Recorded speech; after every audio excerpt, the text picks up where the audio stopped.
ফেরাউন নিজের ক্ষমতা টিকিয়ে রাখার জন্য যখন তাকে তথ্য দেওয়া হলো বনী ইসরাইলদের থেকে একজন পুরুষ জন্মাবে, পুত্র জন্মাবে, বড় হবে, তোমার ক্ষমতার মসনদ চিনে নিবে, ক্ষমতার চেয়ারটা টিকিয়ে রাখার জন্য হাজার হাজার ছেলেদের কল্লা কেটেছে, গণহত্যা চালাইছিল।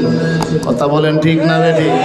মুসা আলাইহিস সালামের ইতিহাস দেখেন, জন্মের পরে আল্লাহ তার মায়ের কলবে ইলহাম করলেন, বক্সের ভিতরে ঢুকাইলেন, ছেড়ে দিলেন, যাবে কোথায়? যেখানে বাঘের বয় সেখানে রাত ফোয়ায়, ঠিক না বেঠিক? জোরে কয়। গেছে, গিয়ে আল্লাহ তাআলা মুসা পয়গম্বর, যার হাতে ফেরাউন তছনছ হয়ে যাবে, তার ক্ষমতা ধ্বংস হয়ে যাবে, ওই ফেরাউনের রাজ দরবারে আল্লাহ মুসা পয়গম্বরকে লালন পালন করেছেন। ক্ষমতা কার? আওয়াজ দেন, ক্ষমতা কার? 1 মিনিট পরে কি হবে মানুষ আমরা বলতে পারি না, সব খবর আল্লাহর কাছে আছে। পৃথিবীর যত জালেম শাসক কেউ ইজ্জতের সাথে দুনিয়া থেকে যেতে পারে? ইসলামের বিরুদ্ধে, কোরআনের বিরুদ্ধে অবস্থান নিয়ে, বিশ্বের ইসলামিক স্কলারদের বিরুদ্ধে অবস্থান নিয়ে ভারতকে খুশি করার চেষ্টা করেছে, আমেরিকাকে খুশি করার চেষ্টা করেছে, কিন্তু চেয়ার ধরে রাখতে পারে না। এই কথা বলেন ঠিক কিনা? মাজলুমের বদদুয়া, আলেমের বদদুয়া বিছা যায় না, সরাসরি আল্লাহর আরশ পর্যন্ত পৌঁছে যায়। মানুষ হত্যা করা বড় পাপ, মানুষ হত্যা করা বড় কবিরা গুনাহ। মারতে মারতে একদিন নিজেই হারিয়ে যাবেন, টেরও আপনি পাবেন না। আলেমদের সঙ্গে বেয়াদবি করলেন, আলেমদের হাতে হ্যান্ডকাপ পড়াইলেন, আলেমদেরকে সাহারির সময় গ্রেফতার করলেন, ইফতারের সময় গ্রেফতার করলেন, ইতিকাফের মজলিস থেকে টেনে হ্যান্ডকাপ লাগিয়ে গ্রেফতার করলেন, তারাবির নামাজ থেকে গ্রেফতার করলেন। আল্লাহ তাকে আছেন রহমতের নজরে। আপনার 41 সালের স্বপ্ন আলেমদের বেয়াদবির কারণে, আলেমদের সঙ্গে বেয়াদবির কারণে 24 সালেই খতম হয়ে যাবে। আল্লাহর ফয়সালা, আপনার কোনো খবর নাই, ঠিক কিনা? ক্ষমতার মালিক কে? জোরে বলেন, ক্ষমতার মালিক কে? ভাই আমার, ফেরাউন জুলুম করতে করতে চূড়ান্ত পর্যায়ে পৌঁছে গেল। এক পর্যায়ে বলেছে, আনা রাব্বুকুমুল আ'লা, আমি তোমাদের বড় রব। আল্লাহ বলেন, কাজটা বেশি ভালো করো নাই, চূড়ান্ত পর্যায়ের সীমালঙ্ঘন তুমি করলা। জিব্রাইলকে পাঠায় দিলেন, যাও। জিব্রাইল আসছে, ওস্তাদ একটা মামলা। কি মামলা? বলে একজন গোলাম মনিবের সব কিছু ভোগ করার পরে মনিবকে মানে না, মনিবের কথা শোনে না। বলুন তো আমাদের মনিবকে? দুনিয়ার মানুষের মনিবকে? আমরা কার গোলাম? এতটুকু কথা স্মরণ থাকলে সামনের কথা বুঝতে সহজ হবে। বলে গোলাম মনিবের কথা মানে না, নবী মনিব তাকে খাওয়ায়, মনিব তাকে সব কিছুর ব্যবস্থা করে। ফেরাউন বলে, এমন গোলামকে পানিতে ডুবায়া সুবায়া মারা উচিত। জিব্রাইল বলে, ওস্তাদ দস্তখতটা দিয়ে দেন, ভবিষ্যতে কাজে লাগতে পারে, কারণ এই সিদ্ধান্ত বড় চমৎকার। যখন সেই লোহিত সাগরে ঢুকে গেল, নীল নদীর মাঝে, এবার চতুর্দিক থেকে পানি যখন তাকে গ্রাস করে ফেলল, বাঁচার আর কোনো রাস্তা নাই। এখন বলে, আমানতু বিরব্বি হারুন ওয়া মূসা, ঈমান আনার জন্য হা করেছে। জিব্রাইল কাদামাটি তার মুখের ভিতরে ঢুকায়া দেখাইতেছে, ওস্তাদ সিদ্ধান্ত আপনার। যেই গোলাম মনিবের নাফরমানি করবে, ওই গোলামকে পানিতে ডুবায়া সুবায়া মারতে হবে। সিদ্ধান্ত কার? আপনার। আপনার সিদ্ধান্তটাই আল্লাহ বাস্তবায়ন করলেন। আর সুযোগ নাই, আর পিছপা হওয়ার সুযোগ নাই। আবু জাহেল বদরের যুদ্ধে যাবে, বদরের যুদ্ধে কাবা শরীফ ধরে করে ও মালিক মুহাম্মদের বিরুদ্ধে যুদ্ধে যাচ্ছি, হকের পক্ষে ফায়সালা করো। আল্লাহ কয় তুমি একটা মক্কার লিডার, তোমার কথা ফেরত দিতে পারলাম না, দোয়াটা কবুল। হক আবু জাহেলের সঙ্গে না নবীজির সঙ্গে? যুদ্ধে যাচ্ছি, আল্লাহ হকের পক্ষে ফায়সালা করো। আল্লাহ কয় ঠিক আছে। বদরের প্রান্তে গেল, এমন পিটান পিটাইল, বৈষম্য বিরোধী ছাত্র আন্দোলনের পিটার ছোটে আর টিকতে পারলো না। কথা বলেন ঠিক না বেঠিক? যোগে যোগে যুবকদের ভূমিকা ছিল সবচাইতে দারুণ ভূমিকা। আপনাদের যুবক না মনে হয় না? যুবকরা ঘুমাইতেছে। যুবকদের ভূমিকাই ছিল চমৎকার ভূমিকা। এই যে আপনারা আন্দোলন করেছেন, জালেমের বিরুদ্ধে বিপ্লবী আন্দোলন করেছেন, তখন ম্যাডাম বলেছেন প্রিয় দেশবাসী আল্লাহকে ডাকেন, মালিক যেন আল্লাহ যেন দেশটাকে খুনিদের হাত থেকে হেফাজত করে। আল্লাহকে তুমি একটা এতিম মানুষ, বাবা নাই মা নাই, দোয়াটা কবুল না করে আর পারলাম না, যাও কবুল। আল্লাহ তাআলা কুদরতের নজর দিকে তাকা দেখলেন এই বাংলার জমিনে সবচাইতে বড় খুনি কে? রোজার মাসে রোজা অবস্থায় রিমান্ডের পর রিমান্ডে দিয়ে আলেমদেরকে হত্যা করলাম। কথা বুঝেন না মনে হয়? দলিল প্রমাণ আমার কাছে আছে, অজানা কোনো তথ্য বানাউট কোনো তথ্য দিচ্ছি না। সোনারগাঁয়ের মাওলানা ইকবাল, তার কবরটাও আমি জিয়ারত করছি, এক জায়গায় মাহফিলে গেলাম পাশেই। রোজা অবস্থায় আলেমদেরকে গ্রেপ্তার করলাম, সাহারির সময় গ্রেপ্তার করলাম, ইফতারের সময় গ্রেপ্তার করছো। রোজা অবস্থায় রিমান্ডের পর রিমান্ডে নিয়ে নির্যাতন করে আলেমদের হত্যা করেছো। তোমার চাইতে বড় খুনি বাংলার জমিনে দ্বিতীয় আর কেউ হতে পারে না। ঠিক না বে ঠিক জোরে বলেন? কি লাভ হবে? আপনি কোন দল করেন সেটা আমাদের দেখার বিষয় না, প্রশ্নের জবাব দেন। চোর বাহিরে ঘুরে, সন্ত্রাস বাহিরে ঘুরে, বিচার নাই। খুনি বাহিরে ঘুরে, বিচার নাই। নায়ক নায়িকা গ্রেপ্তার হলে হাতে হ্যান্ডকাপ থাকে না, আলেমদের হাতে হ্যান্ডকাপ, পায়ে বেড়ি, কোমরে শিকল লাগায় তাদেরকে কোর্টে উঠানো হয়। ওই হাফেজদের কি অপরাধ? ওই আলেম মুফতি মুহাদ্দিস মসজিদের ইমাম খতিবদের কি অপরাধ? জবাব দাও। যাদেরকে খুশি করানোর চেষ্টা করেছো তারা তো তোমাকে রক্ষা করতে পারে? আল্লাহকে ধরো, আল্লাহর সঙ্গে মুমিন সম্পর্ক কায়েম করো। মানুষ হত্যা মহাপাপ। আল্লাহ বলেন ইচ্ছাকৃতভাবে কোনো জালে কোনো মুমিনকে যদি কেউ হত্যা করে, ঠিকানা তার জাহান্নাম। মহিলা 3 নাম্বার গুনাহ করলা, নাপাক সিরকা শরাব মানুষকে ধোকা দিয়ে বিক্রি করলাম। এত বড় 3টা গুনাহ তুমি করলা। ফাকা আন্নাকি তারাকতি সালাতাল আসর, মনে হয় তুমি আসরের নামাজ ছেড়ে দিয়েছো। জোরে কোন আল্লাহু আকবার, আর জোরে আল্লাহু আকবার। ওই আসরের নামাজ ছেড়ে দেওয়ার কারণে তুমি মহা বিপদে পড়েছো, গুনাহের মাঝে পড়ে গিয়েছ। আল্লাহ পাক রব্বুল আলামিন সেজন্য গুরুত্বের জন্য বুঝাইলেন ওয়াল আসর ইন্নাল ইনসানা লাফি খুসর। আসরের নামাজের কসম, নিশ্চয়ই সমস্ত মানুষগুলো ক্ষতির মাঝে, ধ্বংসের মাঝে। একমাত্র যাদের মাঝে 4টা গুণ থাকবে তারা সফল কাম। 1 নাম্বার ইল্লাল্লাযীনা আমানু, 2 নাম্বার ওয়া আমিলুস সালিহাত, 3 নাম্বার ওয়া তাওয়াসাউ বিল হক, 4 নাম্বার ওয়া তাওয়াসাউ বিস সবর। 1 নাম্বার ঈমান, অন্তরে ঈমান থাকতে হবে। ঈমান ঠিক থাকার পরে আপনি যদি একবার সুবহানাল্লাহ পড়েন, এর সওয়াব আপনার আমলনামায় যোগ হবে। আপনি যদি একটি পয়সা দান করেন, সওয়াব আপনার আমলনামায় যোগ হবে। আপনি যদি মালিককে একবার ডাকেন, সওয়াব আপনার আমলনামায় যোগ হবে। আল্লাহু আকবার, আল্লাহু আকবার। মুসলমান ইমানদার, কিন্তু ঈমান যদি আপনার ভিতরে না থাকে, 1000 মসজিদ বানাইলে, 1000 মাহফিল আয়োজন করলেও বিন্দু পরিমাণ সওয়াব আমলনামায় দেওয়া হবে না। ঠিক কিনা? পয়গম্বর ইব্রাহিম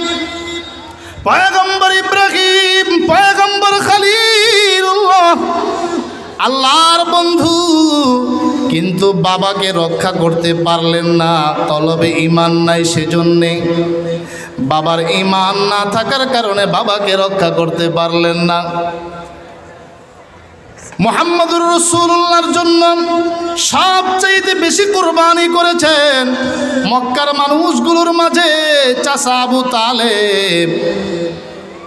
নবীকে হেফাজত করার জন্য নিজেও না খেয়েছিলেন, সামনে থেকে নবীকে রক্ষা করেছেন, ডানে বামে পিছন থেকে নবীকে রক্ষা করেছেন। এজন্য কাফিরদের সঙ্গে বারবার তার তর্ক হতো, ঝগড়া হতো। এরপরেও মরণের সময় নবী আরবি সাল্লাল্লাহু আলাইহি ওয়াসাল্লাম বললেন, চাচা সব কিছু আমি করব, শুধু একটি বারের জন্য আপনি পড়ে নিন লা ইলাহা ইল্লাল্লাহু মুহাম্মাদুর রাসূলুল্লাহ। সব কিছুর হেফাজতের আপনার জিম্মাদার আমি হয়ে যাব। কিন্তু চাচা বলে, আরাফতু দীনাকা লা মুহালাতা আন্নাহু মিন খাইরি আদিয়ানিল বারিয়াতি দীনা লাউলাল মুলামাতু আও হিদার মুসাব্বাতিন লাওয়াজাদতানি বিযালিকা সামহাম মুবিনা।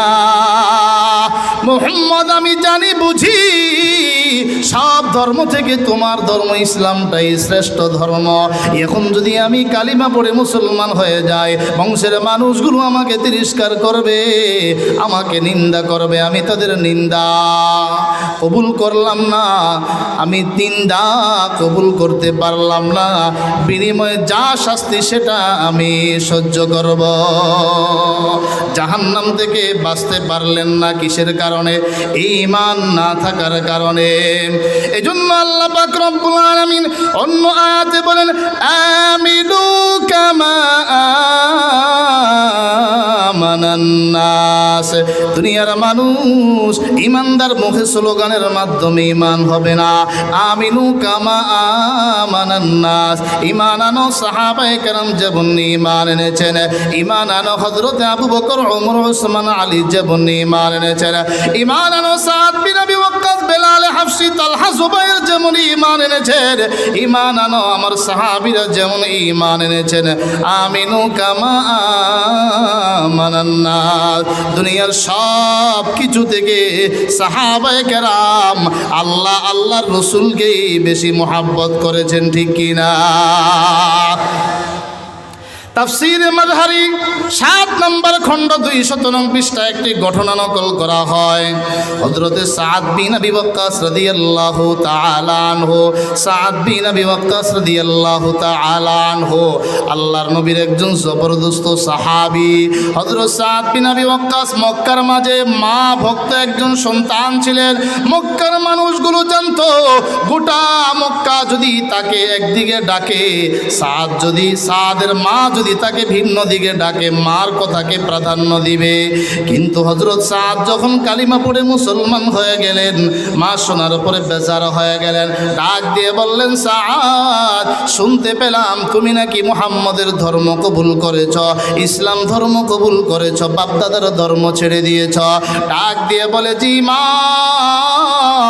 আমি ভেবে চিনতে দেখলাম ইসলাম ধর্ম শান্তির ধর্ম, ইসলাম ধর্ম শান্তির ধর্ম, আমি স্বেচ্ছায় ইসলাম ধর্ম কবুল করেছি। মা বেজার হয়ে গেলেন, ডাক দিয়ে বললেন, সাদ, এখনো সময় আছে, আমার সন্তুষ্টি যদি পেতে চাও ইসলাম ধর্ম ছেড়ে দাও, বাপদাদার ধর্মের দিকে ফিরে আসো। হযরত সাদ বলেন, না মা, কোশ্চিনকালেও সম্ভব হবে না, আমার জীবন চলে যেতে পারে, আমি আমার ঈমান ছাড়তে পারবো না। সুবহানাল্লাহ। এটা ছিল সাহাবায়ে কেরামের ঈমান।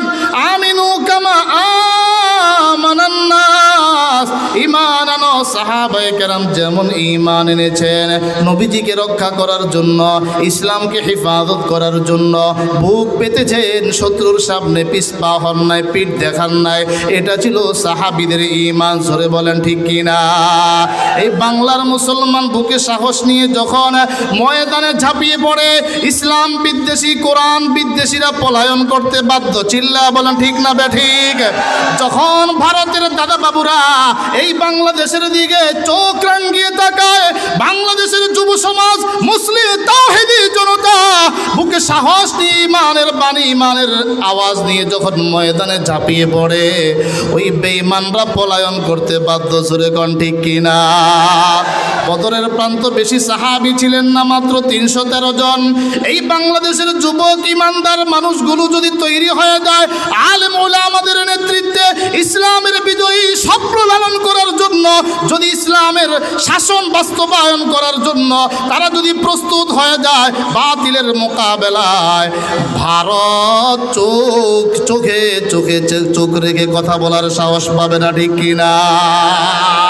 ওরা যদি আমাদের দেশ দখল করতে চায়, আমরা প্রত্যেক যুবক হাতে লাঠি নিয়ে তরবারি নিয়ে সামনে অগ্রসর হব। নারায়ে তাকবীর, আল্লাহু আকবারের স্লোগান মুখে উচ্চারণ করে যখন ময়দানে ঝাঁপিয়ে পড়ব, খোদার কসম দিল্লির লাল কেল্লা বিজয়ী আমাদের জন্য কঠিন কিছু নয়। জোরে কোন ঠিক কিনা? কারণ আমরা মুসলমান নবীর উম্মত, আমরা খাই দুধ, তোমরা খাও মুত, ঠিক না বে ঠিক? জোরে কর। আমরা খাই দুধ, দুধ পাক পবিত্র, তোমরা মুদ খাও। গরুর ছনা মুদ না পাক, তোমরা না পাক।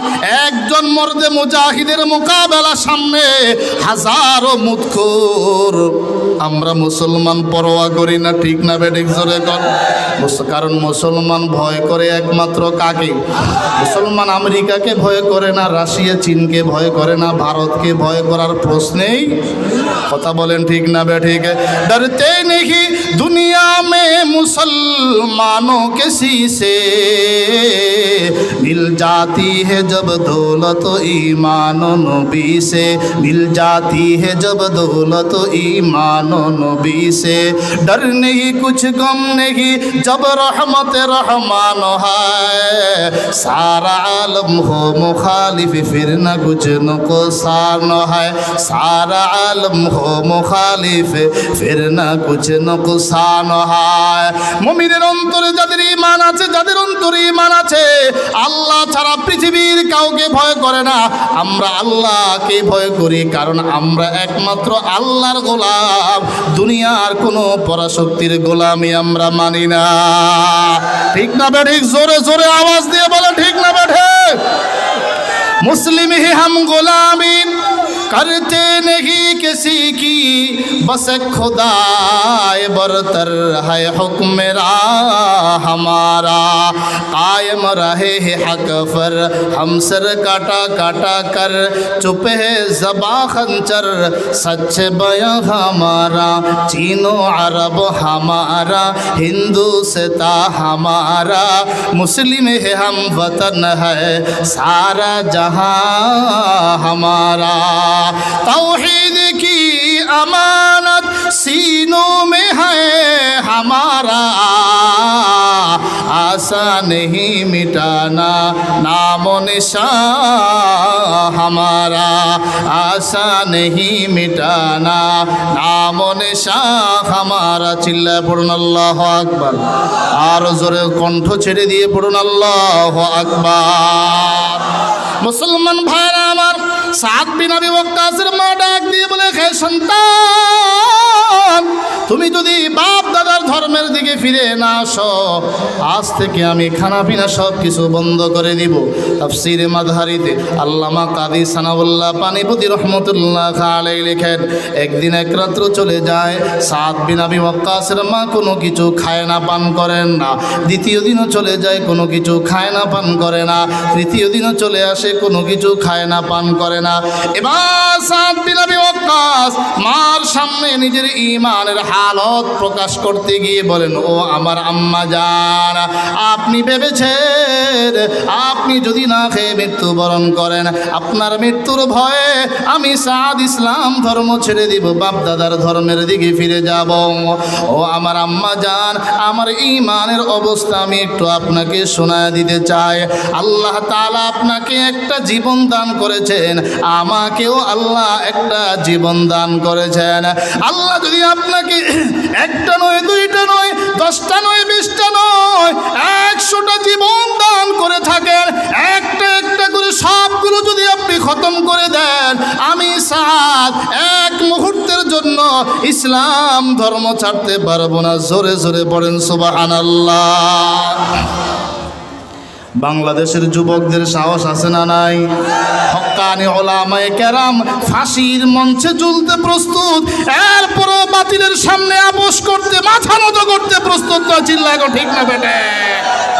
সুস্থ মানুষগুলো, সুস্থ মানুষ অসুস্থতার ভান ধরে হসপিটালে ঢোকাও। জাতি বুঝে না, যাকে মারলে তিনি তো শাহাদাতের উঁচু মকামে চলে গেলেন, আর তুমি তো পলায়ন করলে। কথা ঠিক না বেঠে? বীর মুক্তিযোদ্ধা এরা তো পলায়ন করে না, দেশের সব মানুষগুলোকে রাজাকার বানায় একাই মুক্তিযোদ্ধা হয়ে গেল। কথা বলেন ঠিক না বেঠে? রাজাকার পলায়ন করে, মুক্তিযোদ্ধারা পলায়ন করে না।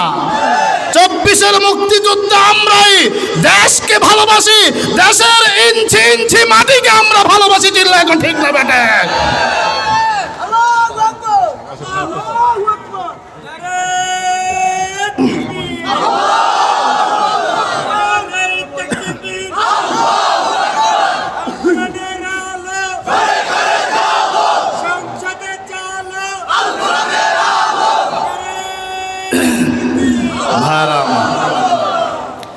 দেশ রক্ষার জন্য, ইসলাম রক্ষার জন্য যদি বড়দের পক্ষ থেকে আওয়াজ আসে, বাংলার মুসলমান হাতে হাত রেখে ঐক্যবদ্ধ হয়ে দেশের পক্ষে লড়তে রাজি আছি তো ইনশাআল্লাহ। ইঞ্চি ইঞ্চি মাটি সোনার চাইতে খাঁটি নগদ রক্ত দিয়ে কেনা, কসম সেই খোদার একটি কোনাও তার কেড়ে নিতে কেউ পারবে না। ঠিক না বেঠিক? ইঞ্চি ইঞ্চি মাটি সোনার চাইতে খাঁটি নগদ রক্ত দিয়ে কেনা, কসম সেই খোদার একটি কোনাও তার কেড়ে নিতে কেউ পারবে না। শত্রু বাহানাদার একটি কোনাও তার কেড়ে নিতে কেউ পারবে না। বাংলাদেশ আমার, বাংলাদেশ তোমার, বাংলাদেশে খোদার দান, সোনার জন্মভূমি তোমার জন্যে আমি জীবন দিয়েছি কোরবান। ঠিক না বেঠিক? ইঞ্চি ইঞ্চি মাটি সোনার চাইতে খাঁটি নগদ রক্ত দিয়ে কেনা, কসম সেই খোদার একটি কোনাও তার কেড়ে নিতে কেউ পারবে না। ঠিক না বেঠিক? আল্লাহ কবুল করেন আমাদের ইমানি চেতনা, আল্লাহ কবুল করেন। জোরে জোরে বলেন আমিন। সাহাবীদের সেই ইমান আল্লাহ আমাদের নসিব করেন, সকলে পড়ি আমিন। আল্লাহ বলেন 4টা গুণ যদি তোমার মাঝে থাকে, তুমি আল্লাহর পেয়ারা হবা, জান্নাতে যেতে পারবা, কামেল মুমিন দাবি করতে পারবা। 1 নাম্বার ইল্লাল্লাযীনা আমানু, ঈমান। 2 নাম্বার ওয়া আমিলুস সালিহাত, নেক আমল বেশি বেশি করবে, নামাজ পড়বে, ওয়াজ মাহফিল কায়েম করবে, আলেম ওলামাদের সোহবতে সময় দিবে, দিন প্রচারের কাজে মেহনত করবে। জোরে বলেন ঠিক না বেঠিক? মুসলমান ভাইয়েরা আমার, এই আমলের জন্য সুবর্ণ একটা সুযোগ সামনে। লাইলাতুন নিসফি মিন শাবান, শবে বরাত, আমলের একটা মাস, বরকতি মাস, 12 মাসের মাঝে শ্রেষ্ঠ মাস রমজানুল মুবারক। জোরে কোন ঠিক কিনা? মুমিন রোজা রেখে আনন্দিত, মুমিন ইফতারের সময় আনন্দ পায়, মুমিন তারাবির নামাজ পড়ে আনন্দ পায়। মুসলমান ভাইয়েরা আমার, আল্লাহ বলেন ওয়া আমিলুস সালিহাত, নেক আমল বেশি বেশি করবে, নেক আমল করবে। 3 নাম্বার আল্লাহ বলেন ওয়া তাওয়াসাউ বিল হক, একে অপরকে হকের উপদেশ দিবে, হকের উপদেশ দিবে, সত্য কথা বলবে, অপরকে উপদেশ দিবে হক কথা বলার জন্য। মিথ্যা মুমিন কখনো মিথ্যা কথা বলতে পারে না। ঠিক কিনা? হক কথা বলবে, সত্য কথা বলবে, মসজিদের মিম্বর থেকে হক কথা বলবে। হে যুবক ভাই, ইমাম সাহেবকে সাপোর্ট দাও, খতিব সাহেবকে সাহস দাও, হক কথা বলেন, আপনার পক্ষে আমরা আছি। কথা বলেন ঠিক কিনা? কমিটির সভাপতি, সেক্রেটারি যেই দলের হোক না কেন, দলাদলি মসজিদের মিম্বরে দলাদলির প্রভাব দেখানো যাবে না। ইমাম খতিবকে স্বাধীনভাবে কথা বলার জন্য, দ্বীনের বার্তা মুসল্লিদের কাছে পৌঁছায় দেওয়ার জন্য স্বাধীনতা প্রত্যেক মসজিদের খতিবকে দিতে হবে। ঠিক কিনা? আগে বিভিন্ন জায়গায় বিধিনিষেধ, এ বিষয়ে বয়ান করা যাবে না, এ বিষয়ে বয়ান করা যাবে না, এ বিষয়ে বয়ান করা যাবে না। মাহফিলে আসলে স্লিপ দেওয়া হয়, মসজিদের মিম্বরে খতিবকে স্লিপ দেওয়া হয়, জায়গায় জায়গায় মাহফিলে বাধাও দেওয়া হয়। ঠিক না বেঠিক জোরে কন? এখন যারা বাধা দিল তারা এখন কোথায়? যারা বলছে পালাবো না, এখন একটাকেও আমরা খুঁজে পাই না, সবগুলো পলাতক। ঠিক না বেঠিক জোরে বলেন? ইমানদার পলায়ন করে না, মুহাম্মাদুর রাসূলুল্লাহ পলায়ন করেন নাই, আবু বকর, ওমর, উসমান, আলী পলায়ন করেন না, খালিদ বিন ওয়ালিদ পলায়ন করেন না, ওমর ইবনুল আব্দুল আজিজ পলায়ন করেন না, তাদের উত্তরসূরিরা, শাহজালালের উত্তরসূরিরা কখনো পলায়ন করে না। কথা বলেন ঠিক না?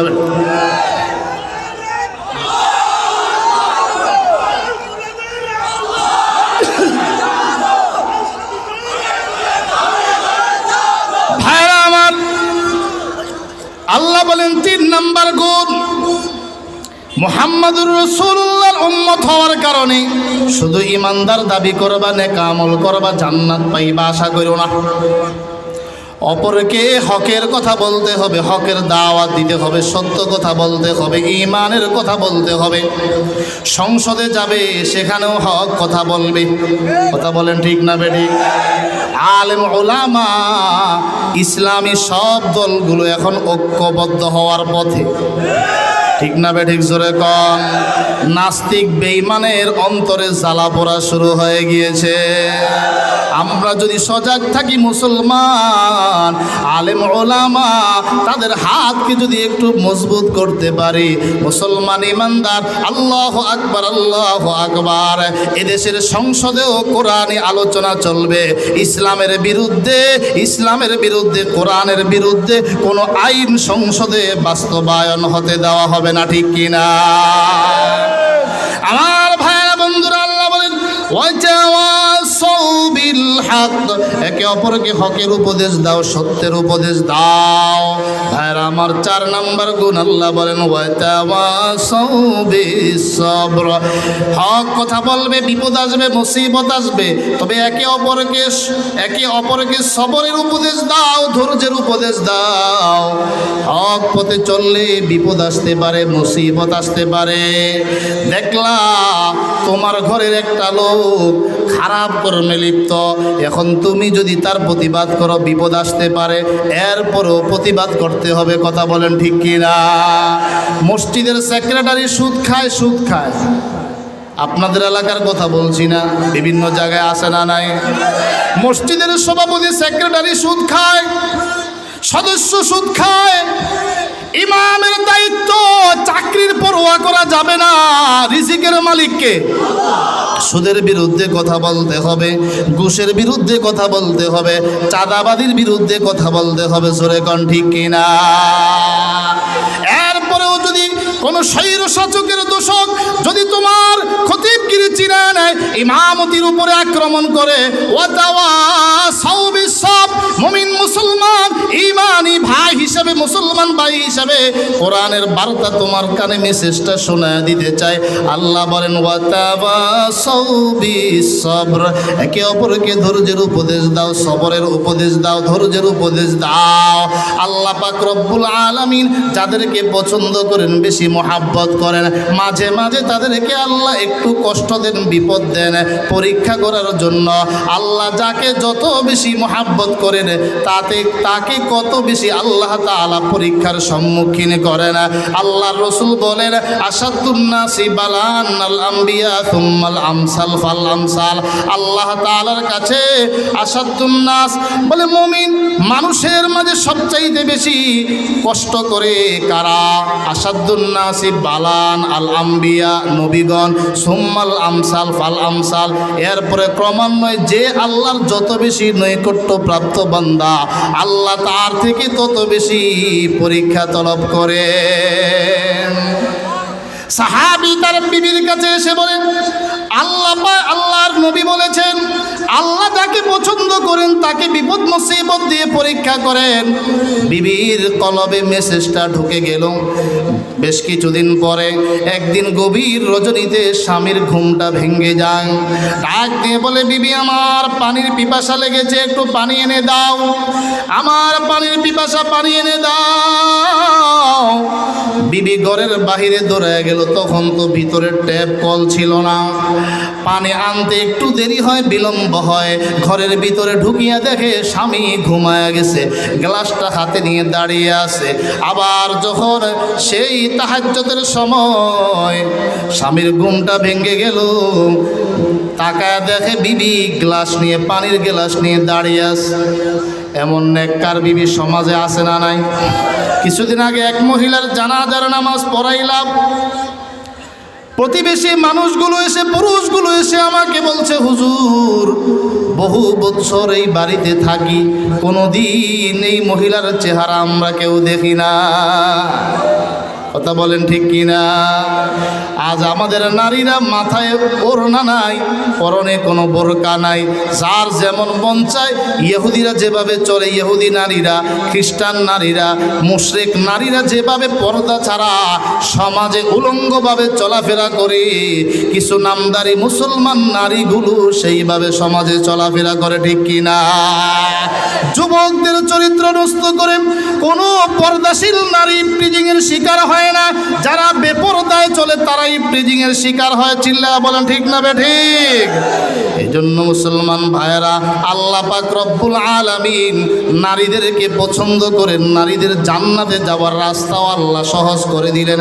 4টা কাজ করবা, সাল্লাত খামসাহা, সামাত সাহারাহা, 5 ওয়াক্ত নামাজ পড়বে, রমাদান মাসে রোজা রাখবে, ছুটে গেলে রোজাগুলো কাজা করে নিবে, আহসানাত ফারজাহা, লজ্জাস্থানের হেফাজত করবে, আতাআত বালাহা, স্বামীর অনুসরণ করবে। আল্লাহর পক্ষ থেকে ঘোষণা দেওয়া হবে, জান্নাতের 8টা দরজা খুলে দেওয়া হলো, যেই দরজা দিয়ে মন চায় আল্লাহর জান্নাতে তুমি চলে যেতে পারো। সুবহানাল্লাহ। ভাইয়েরা আমার, এরকম নারীদেরকে কিছু নসিহত করতে হবে, তাদের বুঝ কম, তাদেরকে কিছু বুঝ দিতে হবে।